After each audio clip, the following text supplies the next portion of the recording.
I funded my own replacement.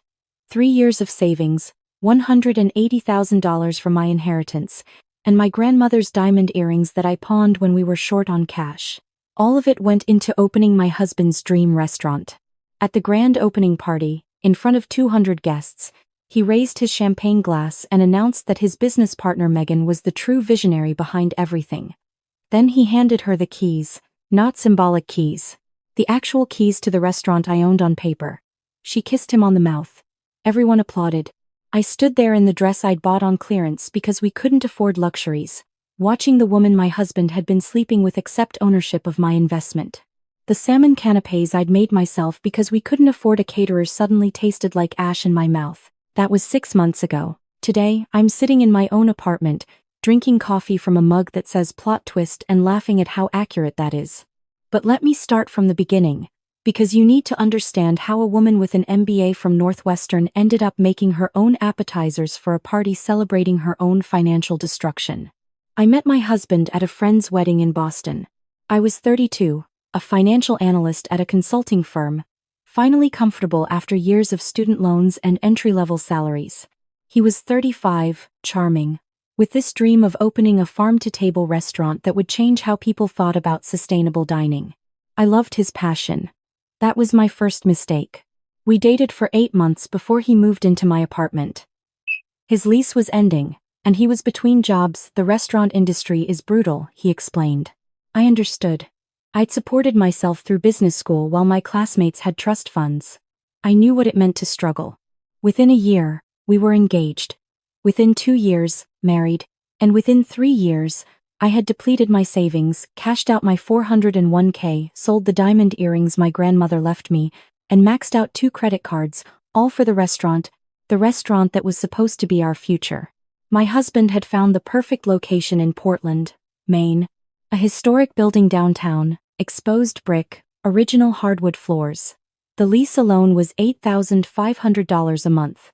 Then came the renovations, the commercial kitchen equipment, the liquor license, the furniture, the branding, the website, the soft opening events. Every time I looked at our bank account, my stomach dropped.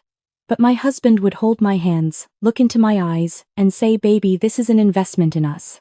In our future, when the restaurant takes off, we'll pay everything back, and then some." I believed him.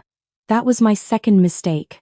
What I didn't know was that while I was skipping lunches to save money, while I was wearing the same 3 work outfits on rotation, while I was telling my mother I couldn't fly home for Thanksgiving because flights were too expensive, my husband was paying himself a salary from the restaurant account. $6,500 a month. For management duties at a restaurant that wasn't even open yet. I also didn't know about Megan. Megan was his consultant. A restaurant industry expert who was helping with the menu, the vendor relationships, the staffing plan. She had 15 years of experience, he said. She was invaluable. She was also 28, blonde, and apparently invaluable in ways I couldn't compete with. But I'm getting ahead of myself. The grand opening was scheduled for a Saturday in September. My husband had planned the whole thing. 200 guests, including local food critics, potential investors, and everyone who was anyone in Portland's dining scene. He'd ordered champagne, hired a jazz quartet, and rented those beautiful Edison bulb string lights that made everything look magical. "How are we paying for this?" I asked, looking at the invoices. "Megan's handling it," he said. "She got us some sponsorships." I should have asked more questions. I should have demanded to see the books. I was a financial analyst, for God's sake. I looked at numbers for a living. But when it came to my own marriage, I was blind. The week before the opening, I noticed my husband was distant. He was at the restaurant until midnight every night, finalizing details. He barely looked at me when he came home. When I tried to talk about the event, he waved me off. "It's all under control. Don't worry about it." On the day of the grand opening, I spent 6 hours making canapes because my husband said we couldn't afford the caterer's appetizer add-ons. I made 300 smoked salmon bites with dill cream cheese on homemade crostini. My feet ached. My back hurt. But I kept thinking about how proud I would be when people complimented the food at my husband's dream restaurant. Our restaurant. Our dream. That's what I kept telling myself. I wore a dress I'd bought on sale at Nordstrom Rack 3 years earlier, My husband didn't notice. He was already at the restaurant when I arrived, adjusting his new Italian suit, the one he'd bought because first impressions matter to investors. The restaurant looked stunning. The Edison lights created a warm glow. The tables were set with white linens and fresh flowers. The bar gleamed. Everything I'd sacrificed for was finally real, tangible, beautiful. And then I saw Megan. She was wearing a red designer dress that probably cost more than my monthly grocery budget. Her hair was professionally styled. Her makeup was flawless. She was standing next to my husband, and his hand was on the small of her back. Not the small of her back like a business colleague. The small of her back like she belonged to him. My stomach clenched, but I pushed the feeling down. I was being paranoid. My husband loved me. He'd said so that morning. We were building something together. The guests arrived. The champagne flowed. My salmon canapés disappeared within 30 minutes. Everyone loved them. I stood near the kitchen, watching people enjoy the food I'd made, feeling a flicker of pride through my exhaustion. At 8 p.m., my husband clinked his glass for attention. The room quieted. I moved closer, ready to stand beside him for this moment we'd worked so hard for. But he didn't look at me. He was looking at Megan. "Thank you all for coming," he said, his voice carrying across the room. 3 years ago, I had a dream. And tonight, that dream becomes reality. But I didn't do this alone. I want to raise a glass to the person who made this possible. The visionary. The one who believed in this restaurant when no one else did. The person who has been my partner in every sense of the word. My heart swelled. This was it. He was going to acknowledge me. All those sacrifices, all those skipped meals and pawned jewelry and depleted savings, it was all worth it. To Megan, he said. My partner. My inspiration. The real heart of this restaurant. The room erupted in applause. I stood frozen, my champagne glass halfway to my lips. Surely I'd misheard. Surely he was about to turn to me and say, and of course, to my wife, who funded every penny of this dream. Instead, he reached into his pocket and pulled out a set of keys. The keys to the restaurant. My restaurant. The one I'd mortgaged my future for. Megan, he said, I want you to have these. Because this place is as much yours as it is mine. She took the keys, her eyes glistening with tears. And then she kissed him. Not on the cheek. On the mouth. In front of 200 people. Everyone applauded again. I heard someone say, "They're so cute together." Another voice said, "I didn't know they were a couple." I stood there, invisible. The wife who had funded everything. Reduced to a spectator at her own financial execution. My husband finally looked at me. Our eyes met across the room, and I saw it no guilt, no shame, just a cold calculation. He'd known exactly what he was doing. He'd planned this. "Oh, and thank you to everyone who supported us along the way," he added, almost as an afterthought. He didn't say my name. I don't remember walking to the bathroom. I just remember locking myself in a stall, sitting on the closed toilet lid, and staring at my hands. The hands that had typed up loan applications. The hands that had signed over my inheritance. The hands that had made 300 canapés for my own humiliation party. My phone buzzed. A text from my sister. "How's the big night going?" I couldn't respond. I stayed in that bathroom for 20 minutes.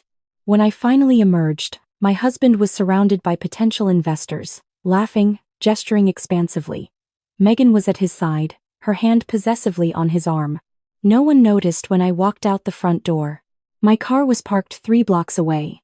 I'd had to park far because the closer spots were reserved for VIP guests. Even my parking spot had been taken from me. I drove home in silence. No radio. No thoughts. Just the white noise of shock. When I got to our apartment, I sat on the couch in the dark. My phone was blowing up. Missed calls from my husband. Texts that started concerned and grew increasingly angry. "Where are you? This is embarrassing. People are asking where my wife is. Are you seriously doing this right now? You're ruining the biggest night of my career. Call me back. Elena. This is childish." "Fine. Don't answer.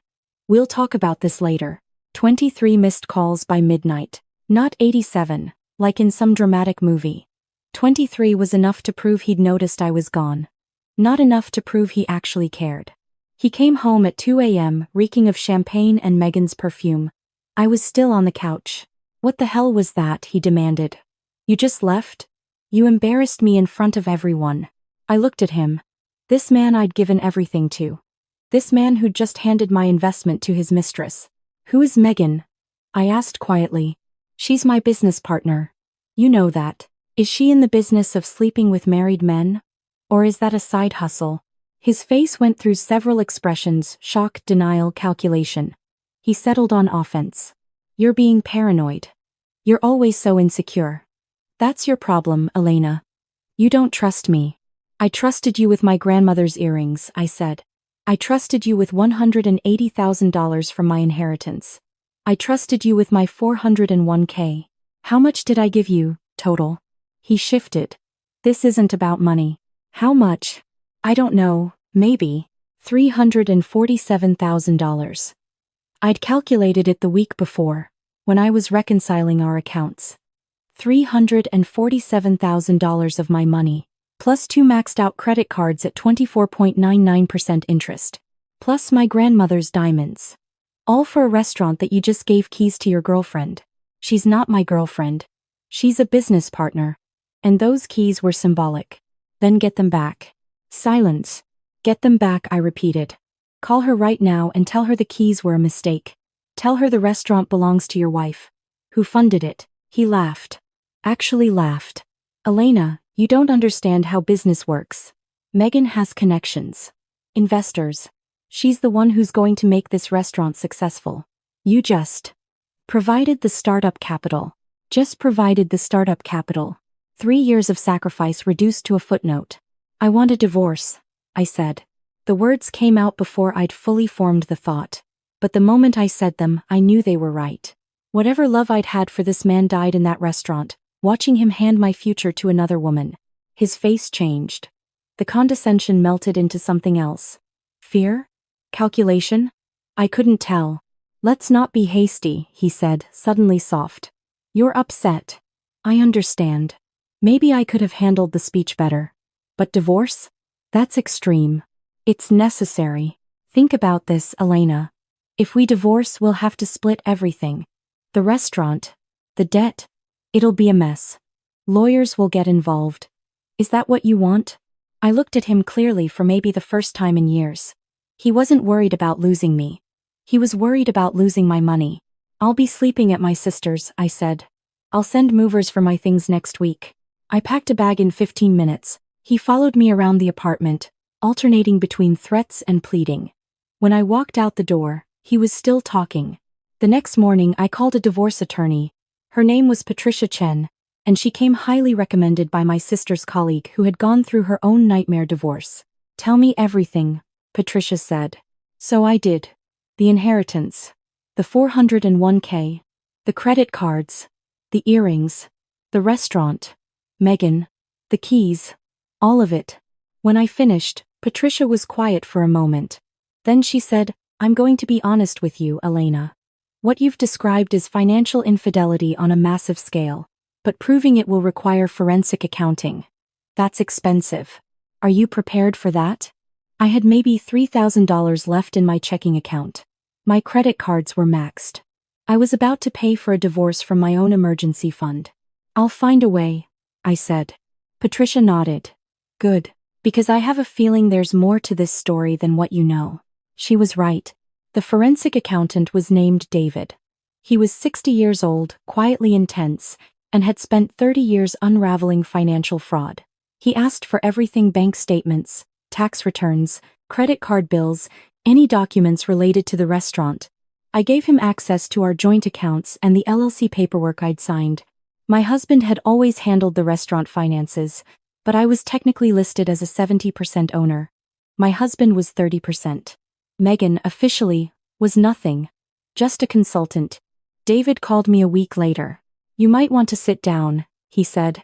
What David found was worse than I'd imagined. My husband had been systematically looting the restaurant account for months. The $6,500 monthly salary was just the beginning. There were also $15,000 in equipment purchases that went to a company owned by Megan's brother. No equipment was ever delivered. $32,000 in marketing expenses paid to a firm that didn't exist. $8,000 a month in consulting fees paid directly to Megan for 18 months. $144,000 total. A secret bank account, not listed on any of our financial documents, containing $267,000. Where did that $267,000 come from? It came from investors. While I was skipping lunches, my husband was quietly raising money from investors, friends, family friends, people in the restaurant industry. He'd told them I was the money person and didn't need to be involved in the funding conversations. They'd written checks totaling over $300,000. Some of it went to the restaurant. Most of it went to the secret account. He'd committed wire fraud, investor fraud, tax fraud. And he'd done it all while telling me we were broke. This is going to be a bigger case than just divorce, David said. You might want to contact the authorities. I did. The FBI took my case seriously. Investor fraud crosses state lines, apparently, and some of my husband's investors were from Massachusetts. They interviewed me twice, took all of David's documentation, and told me to sit tight. Meanwhile, my divorce proceeded. Patricia filed for temporary spousal support, asset freeze, and full forensic accounting disclosure. My husband's lawyer tried to fight it, but once the FBI got involved, their leverage evaporated. My husband called me exactly once during this period. I let it go to voicemail. Elena, we need to talk. This has gotten out of hand. The FBI, really? That's going to ruin me. Is that what you want? To ruin the father of your future children? Call me back. We can work this out. I didn't call him back. The divorce took 8 months. In that time, I moved into a small studio apartment, picked up freelance consulting work, and started therapy. My therapist helped me understand that what I'd experienced wasn't just infidelity or financial mismanagement. It was financial abuse, a systematic pattern of manipulation and control that left me dependent and blind. You were groomed, she said. He isolated you financially and made you believe that your sacrifice was love. It wasn't. It was control. The final divorce settlement was more than I dared to hope. Because of the fraud David uncovered, the court awarded me the $267,000 from the secret account minus legal fees. My full 70% ownership of the restaurant, which I promptly sold to a restaurant group for $340,000. Spousal support of $3,500 a month for 2 years paid from my ex-husband's wages. And my grandmother's earrings. That last one was personal. I'd thought the earrings were gone forever. Pawned to cover a plumbing emergency at the restaurant. But David found the pawn receipt. My husband had never actually pawned them. He'd taken them to a safe deposit box, one of 3 he'd hidden from me. They were waiting for me at the bank, along with several other pieces of jewelry I recognized from his mother's collection. He'd been planning his exit for years. He just hadn't planned on getting caught. The FBI investigation resulted in federal charges. My ex-husband is currently serving 18 months in federal prison for wire fraud. Megan was named as a co-conspirator, but took a plea deal, 3 years probation and $89,000 in restitution to the defrauded investors. The restaurant closed 6 weeks after the grand opening. Without my money propping it up, the whole thing collapsed. The local food blog called it the most spectacular failure in Portland dining history. As for me, I'm doing something I never expected. I'm writing. It started as journaling, my therapist's suggestion for processing the trauma. But the more I wrote, the more I realized that my story might help other women recognize the signs I'd missed. The subtle financial manipulation. The isolation. The gaslighting. The way we're in this together can become a trap. I pitched my story to a few publications. One of them bit. Then another. And another. Now I write a monthly column for a women's financial magazine about recognizing and recovering from financial abuse in relationships. My column is called The Real Cost. Last month, I gave a talk at a women's entrepreneurship conference, 300 people in the audience. When I finished, a woman approached me with tears in her eyes. I'm in that situation right now, she whispered. My boyfriend wants me to invest my savings in his business. He says it's an investment in us. In our future. I took her hands, looked into her eyes, and said, before you invest a single dollar, see an accountant, see a lawyer. Get everything in writing. And ask yourself, if this investment disappeared tomorrow, would you still have yourself? She nodded, crying. I handed her my card. Call me if you need to talk. That night, I went home to my studio apartment. I made myself a nice dinner, actual food, not stale crackers or whatever was cheapest. I poured a glass of wine. I put on music. And I thought about that grand opening night. About standing invisible in the restaurant I'd funded, watching my husband hand my dreams to another woman. The bill for my betrayal had been $347,000. The cost of my freedom? Worth every penny. I'm not angry anymore.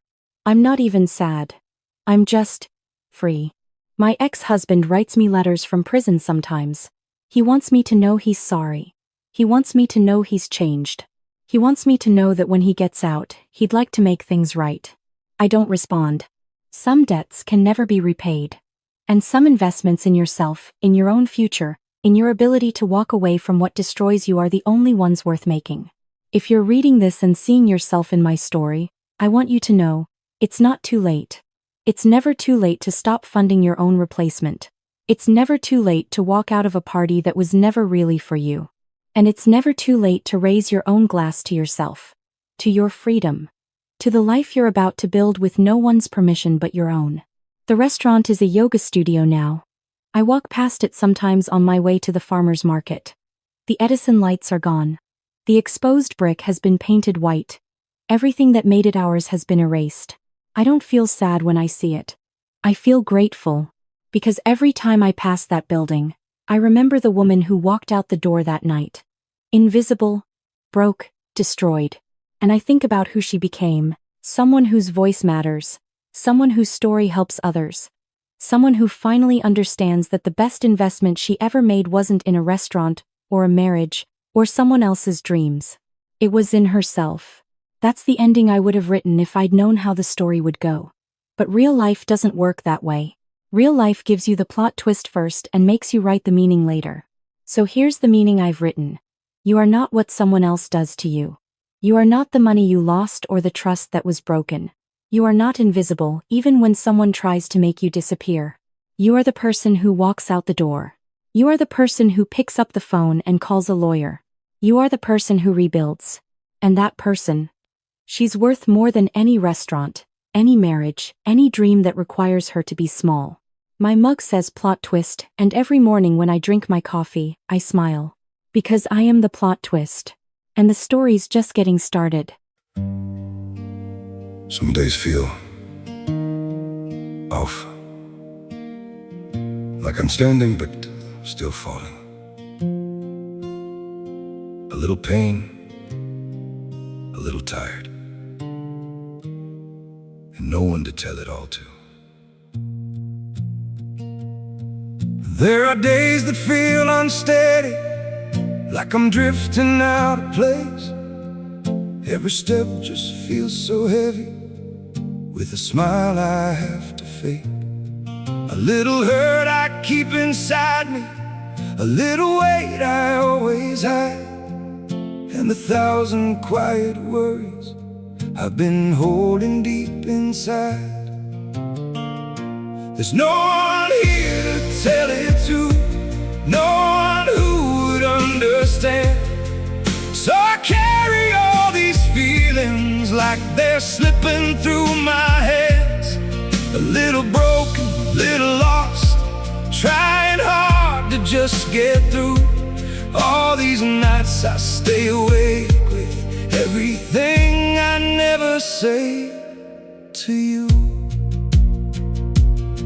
I keep walking through the silence like it's all I've ever known. Every crowded room reminds me how it feels to be alone. There's no one here to tell it to, no one who would understand. So I carry all these feelings like they're slipping through my hands. A little broken, little lost, trying hard to just get through. All these nights I stay awake with everything I never say to you.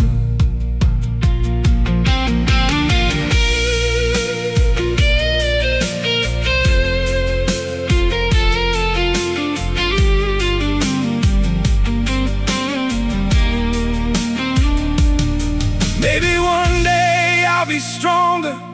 Maybe I'll learn how to speak. But for now I keep it buried in the parts of me too weak. There's no one here to tell it to, no one who would understand. So I carry all these feelings like they're slipping through my hands. A little broken, little lost, trying hard to just get through. All these nights I stay awake with everything I never say to you.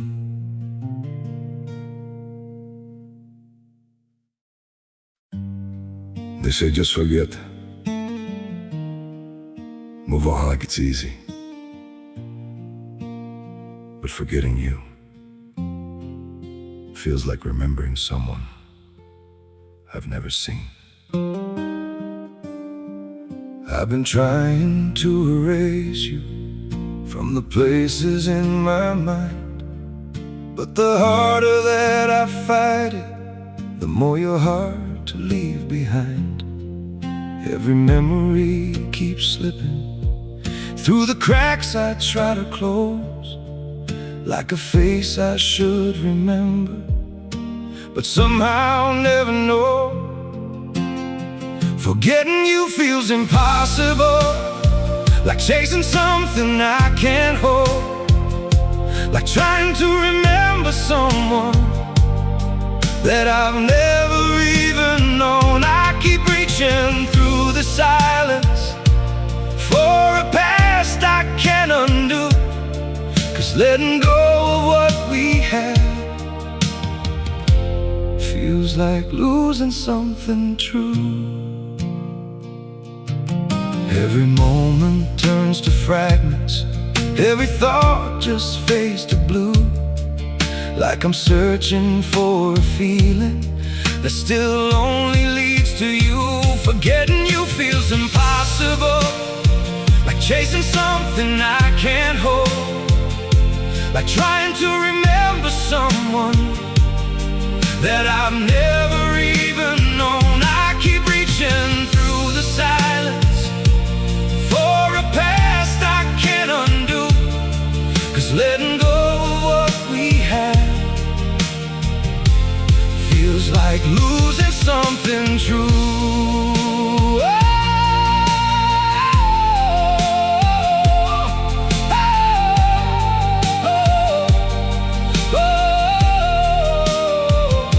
If I never met you, maybe I would know just how to heal. But now every empty moment still reminds me what is real. Forgetting you feels impossible, like chasing something I can't hold, like trying to remember someone that I've never even known. I keep reaching through the silence for a past I can't undo, 'cause letting go of what we had feels like losing something true.